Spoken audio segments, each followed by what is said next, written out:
Welcome, everyone. Thank you for joining us again. I forgot to mention in these past few videos that it's spring break, so happy spring break. I know it's a little bit different of a circumstance for some of us, for all of us actually, and so I totally forgot to mention that. So happy spring break. Even though it is spring break, I wanted to make sure I still had this time with you all and reading you all a book, so I'm going to continue with doing so. Today we're going to be reading a very powerful book called She Persisted, and it's written by Chelsea Clinton, illustrated by Alexandra Boyer. And this one here. Now, a lot of people think that this book is only meant for girls. It is not. This book is meant for everyone. I think that sometimes we often forget how much the world needs women, needs girls, and all the powerful and amazing things that we bring to our society. And so I know sometimes a lot of books focus on boy characters or on people who are male, but also know that women are just as important. So we'll be reading this book today, and we'll be getting some more information about 13 American women who absolutely changed the world that we live in now. And of course, Max and Mitzi are joining us, but you can see that Mitzi is already tucked in. She loves digging her little snout into blankets, pillows, whatever she can. And Max is here just relaxing next to me. Of course, he already wants his belly rub, so they'll be here joining us. So here we go. She Persisted. And here is the opening page.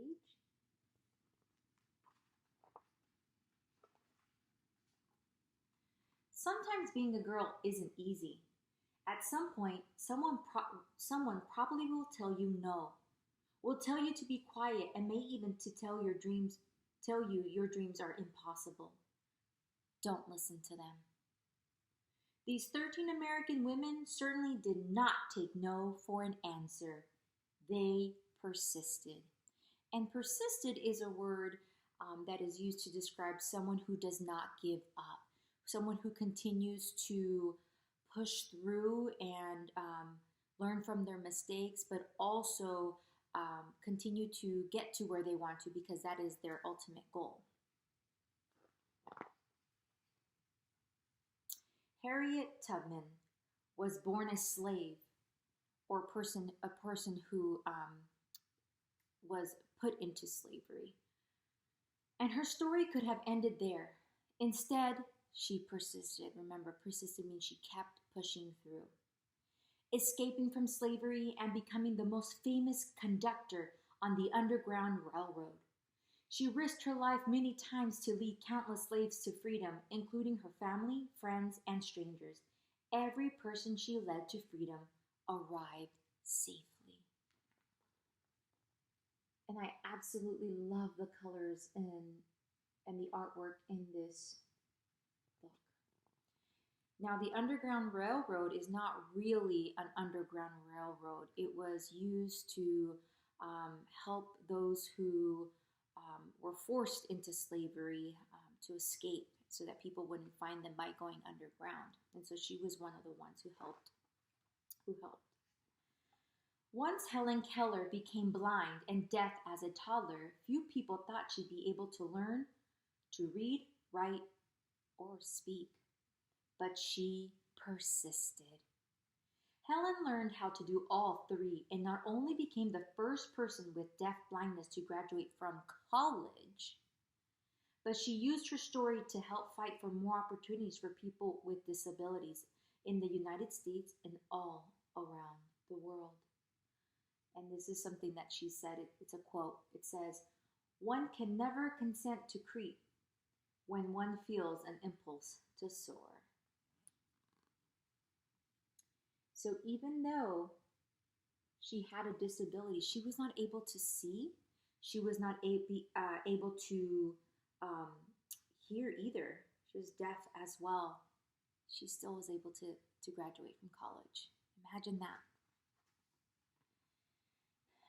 After her family fled poverty and the threat of violence in Ukraine for a new home in New York City, Clara Lemlich got a job working as a garment factory. A garment factory is a place where they make clothes. She wrote that the factory's conditions made women into machines, and so she persisted, organizing picket lines and strikes that ultimately helped with better pay, shorter hours, and safer working conditions for thousands of workers, both men and women. Who does this remind you of? Someone who we have in our school that helped those who were working in the fields to make sure that they had the proper care while working. And if you know who it is, it's Cesar Chavez. And so she also helped workers. There she is forming those picket lines, going on strike, making sure that they had what they needed. Nellie Bly became a reporter in part because a male writer had said that working women were a monstrosity, and she wanted to prove that women could do anything. At times putting her safety at risk, she persisted. Throughout her career in exposing real monstrosities, pretending to be a sweatshop worker and a patient in a mental hospital to show how badly people were being treated. And this is a quote from her. It says, "I have never written a word that did not come from my heart. I never shall." Meaning she's always going to speak the truth. And the truth will set it right.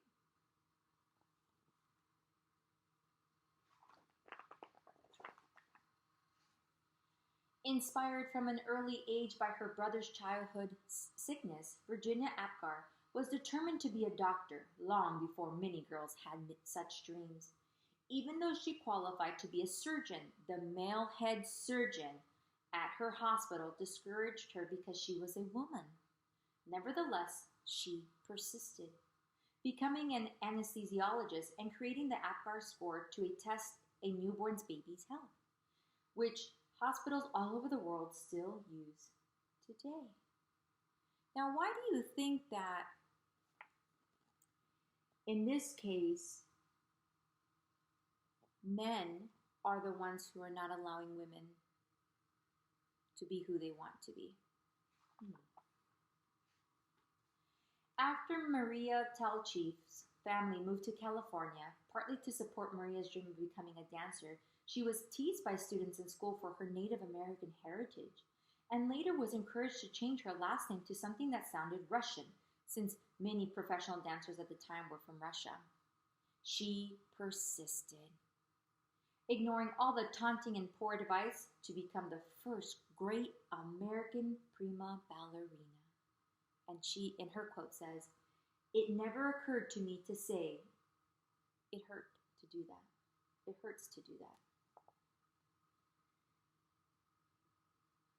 Now, in this case, it wasn't necessarily a man, but it was people who were trying to get her to not own up to the fact that she was Native American, and they were discriminating her against her race.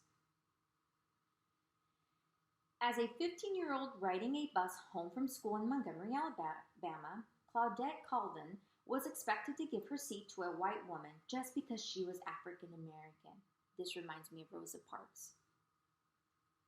In her refusal to get up, she persisted in taking a stand for what's right, helping to inspire Rosa Parks to make the same choice 9 months later. Oh, I did not know that. So actually, Claudette was the first one to do that, and that was the example set for Rosa Parks. And Act many point to as starting the modern civil rights movement. And she says, "I knew then, and I know now that when it comes to justice, there is no easy way to get it. You can't sugarcoat it. You have to take a stand and say, this is not right."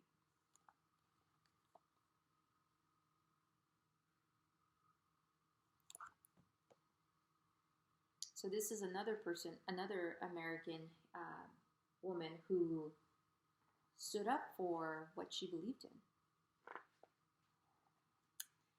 This is someone who you've probably heard of.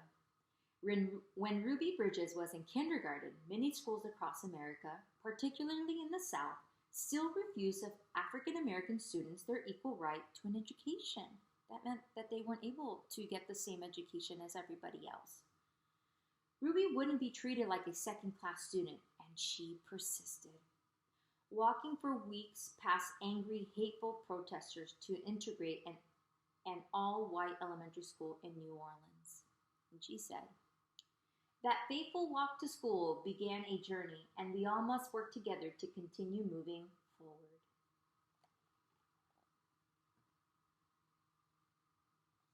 So even just at about 5 years old, she was able to make a change in the world. So it doesn't matter how old you are, you can make a change in the world. As the first woman to serve as both a U.S. representative and a U.S. senator, Margaret Chase Smith could have let that fact alone be her legacy. Instead, she persisted in championing women's rights and more opportunities for women in the military, standing up for free speech and supporting space exploration. The head of NASA once noted that we wouldn't have put a man on the moon without Margaret. And it says, the right way is not always a popular and easy way. Standing for right when it is unpopular is a true test of moral character. So standing up for what's right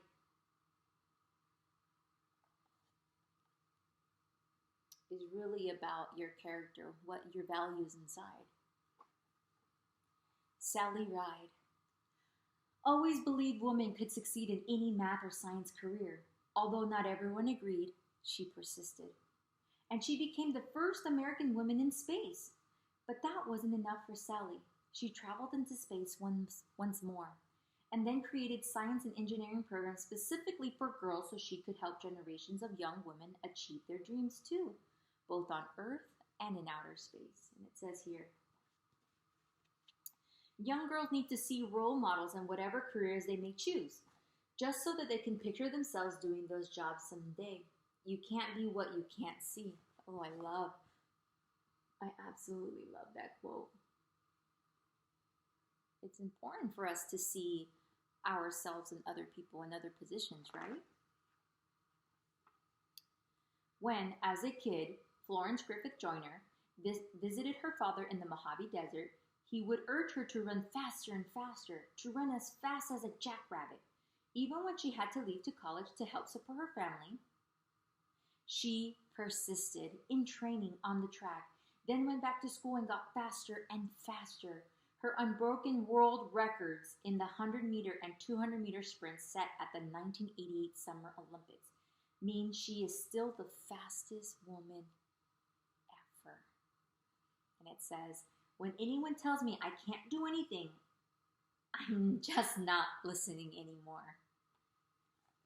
That's a good one. You continue to go.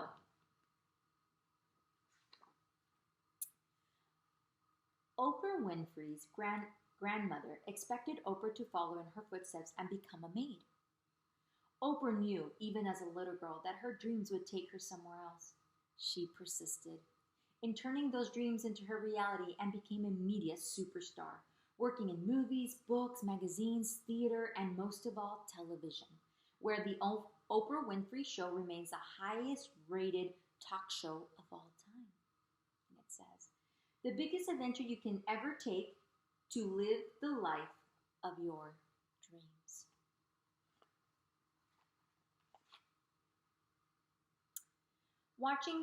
Oops, I didn't show you the page.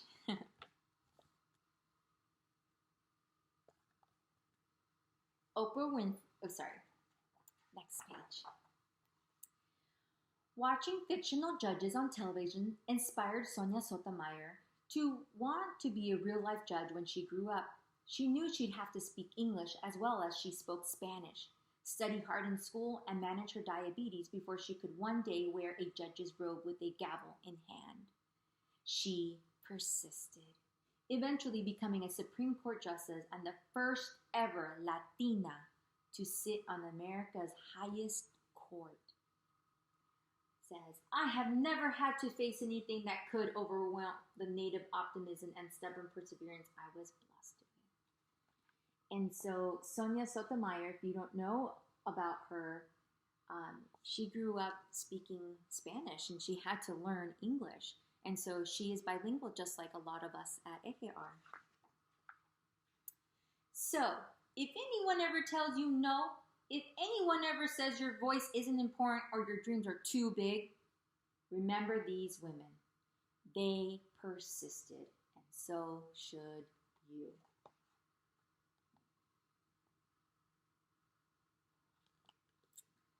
The end. Now, like I was mentioning to you all earlier, this is not just a book for girls. This is also a book for brothers and uncles and dads, because we have women in our lives, and we have to make sure that we continue to push our girls and our women to do more. That is possible, right?